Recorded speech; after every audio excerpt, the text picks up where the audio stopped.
Tagad rokā ir Deepera jaunums, Pro Plus modelis. Tas ir Wi-Fi modelis ar GPS. Un ko mēs tagad darīsim? Pamēģināsim, kā tas viss funkcionē no krasta. Mēs esam atbraukuši uz vietu, kur mēs neko nezinām. Metam iekšā Deeperi, sazīmēsim dziļumkarti, pēc tam mēs varēsim norientēties, kur mums ir kādā veidā jāmakšķerē. Pats Deepers sver 100 gramus.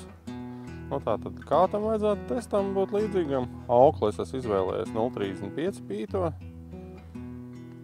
Mēģināsim, kā tas viss notiekās. Rekur velkam Deeperi ar makšķeri.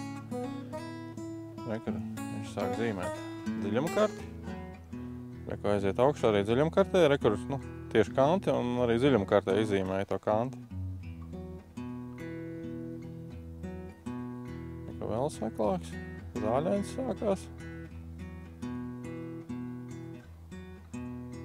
Ko redzēt, kur mēs stāvam. Cilvēks viņš ir. Metam pa jaunu iekšā. Vienu strīpu esam uzzīmējuši. Metam tagad.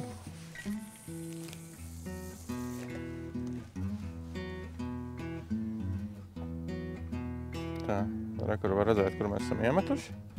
Uzreiz sākās rādījums, atkal tur ir 4,4 metri. Sākam, velkam šurpu. Rekur ir zivis pusūdenī.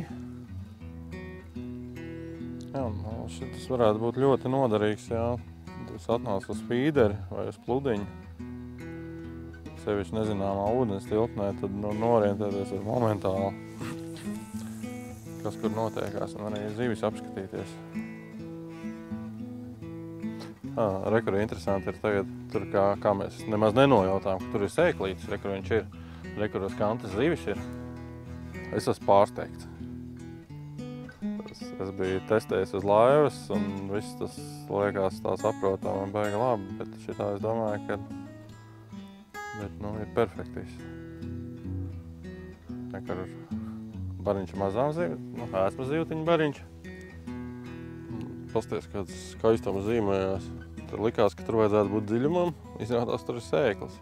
Un īstenībā, pēc manām domām, šobrīd tur, kur atrodas Deepers, rekur šitās kantas arī, ja mēs uz fīderi sēdētu, noteikti tā būtu tā vieta, kur vajadzētu arī zivis, rekur ir. Tā ir tāda, šī vietā liekas labākais variants. Rekur mūsu jaunatklātā vieta arī parādīja, ka tas zivs tur ir. Tieši tur, kur mēs izzīmējām, kur ir tas pampaks ar kanti. Kaut kāds asarīts ir pieķēries. Bija pieķēries. Redz, viss notiekās. Vēl viens veids, kā piestiprināt telefonu pie makšķeres.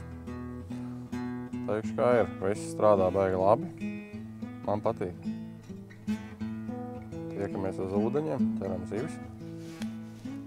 Lai mazāk odi būtu.